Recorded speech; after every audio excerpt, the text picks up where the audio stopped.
British Advanced Pain Clinic, Noppimayam Surgery Duram. For appointments 9155 15563.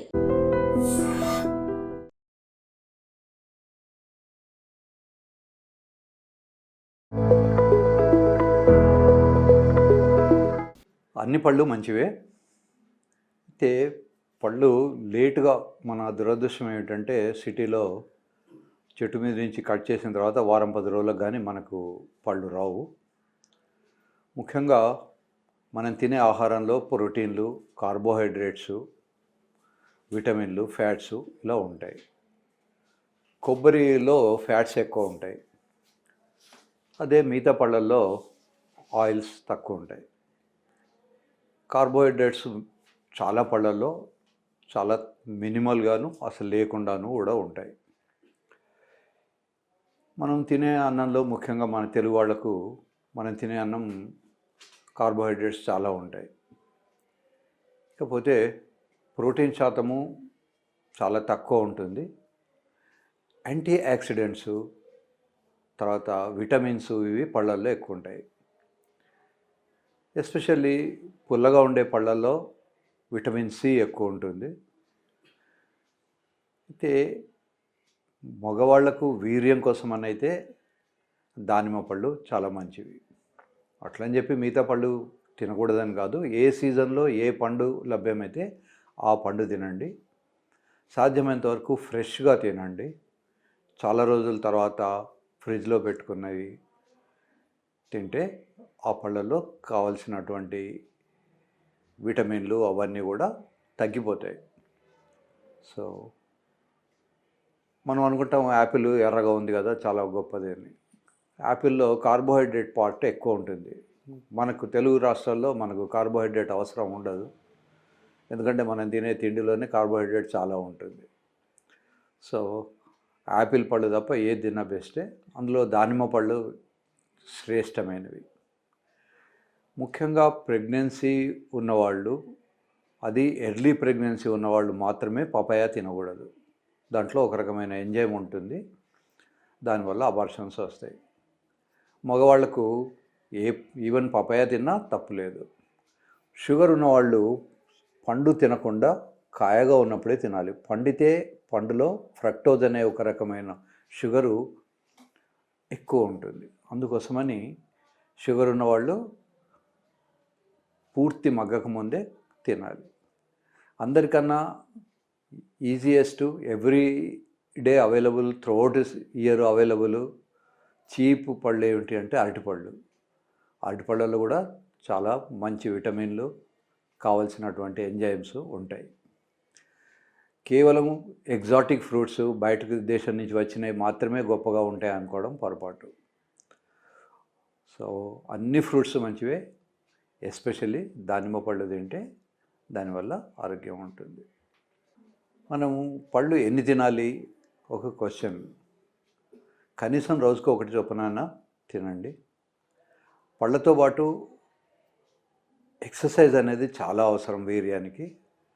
కనుక physical exercise, శరీర శ్రమ, any aerobic exercise, something related to running, jumping, skipping, ఇట్లాంటి swimming, ఇట్లాంటివి ఏమైనా చేయాలి. అన్ఫార్చునేట్లీ సొసైటీలో ఎవరికి టైం ఉండట్లేదు. ప్రతి వాళ్ళు కూడా దాన్ని ఫుడ్తో కాంపెన్సేట్ చేద్దాం అనుకుంటున్నారు. తర్వాత పళ్ళల్లో కెమికల్స్ కంటామినేషన్ బాగా పెరిగిపోయింది. మనం అరటిపళ్ళు తెచ్చుకుంటాం అనుకుంటే వాటిని సమ్ కార్బైడ్లోనో దేంట్లోనో ముంచుతారట. అందుకని అది చూడడానికి మనకు చాలా గొప్పగా కనబడ్డా దాని లోపల ఏమైతే ఎంజైమ్స్ ఉండాలో అవన్నీ ఉండకపోవడమే కాకుండా ఈ కెమికల్ కూడా మన శరీరంలోకి వెళ్తుంది. అట్లాగే మనం కూరగాయలు కానీ పళ్ళు కానీ ఏవి తెచ్చుకున్నా కనీసం ఒక 1 అవర్ నీళ్ళలో నానబెట్టాలి. ముఖ్యంగా గ్రీన్ బఠానా ఉంటుంది. ఈ బఠానీలు చాలా గ్రీన్గా, చాలా అట్రాక్టివ్గా కనబడతాయి. ఇంటికి రాగానే మనం ఓ బకెట్లో వేసి పెడితే బకెట్ మొత్తం కూడా గ్రీన్ కలర్ అయిపోతుంది.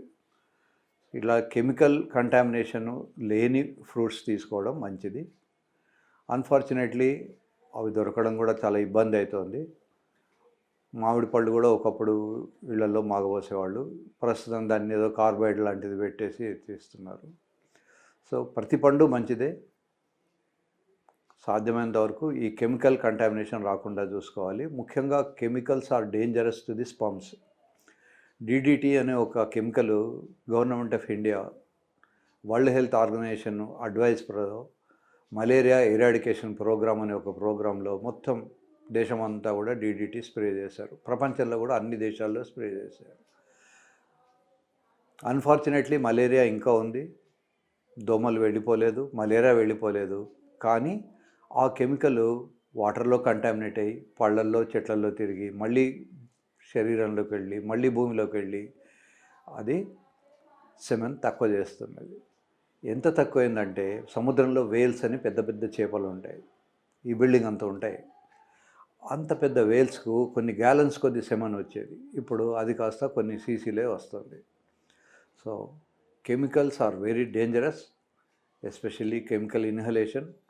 మన సిటీ చుట్టూ ఫ్యాక్టరీస్ ఉంటాయి, ఆ ఫ్యాక్టరీస్ నుంచి వచ్చే గాలిలో కలుషితం కూడా ఉంటుంది, మనం తాగే నీళ్లలో కంటామినేషన్ ఉంటున్నది, మనం తినే తిండిలో కెమికల్స్ ఉంటున్నాయి. కనుక కెమికల్స్ వాడని ఫుడ్, కెమికల్స్ వాడని ఫ్రూట్స్, కెమికల్స్ వాడనివి ఇన్సిస్ట్ చేసి వీలైతే ఫ్రెష్గా తీసుకోండి.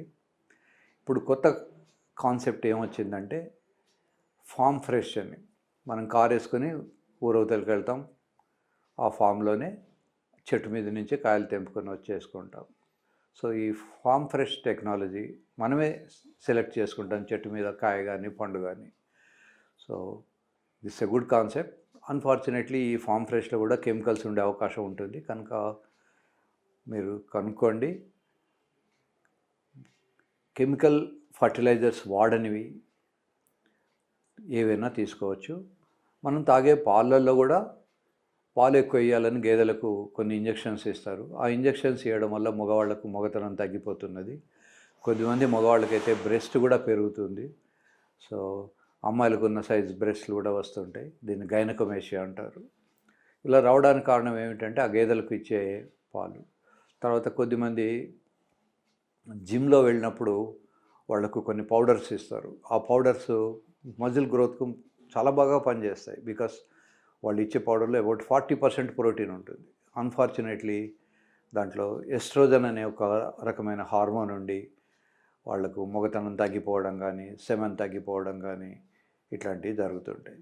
కనుక శరీరంలోకి వెళ్ళే ముందు దాని కంటెంట్ ఏంటి, దాని కాన్సిక్వెన్సెస్ ఏముంటాయి అని చదువుకొని వాడుకోండి. చాలా ప్రోటీన్ పౌడర్స్ కూడా సోయా నుంచి కానీ వే ప్రోటీన్ నుంచి కానీ వస్తాయి.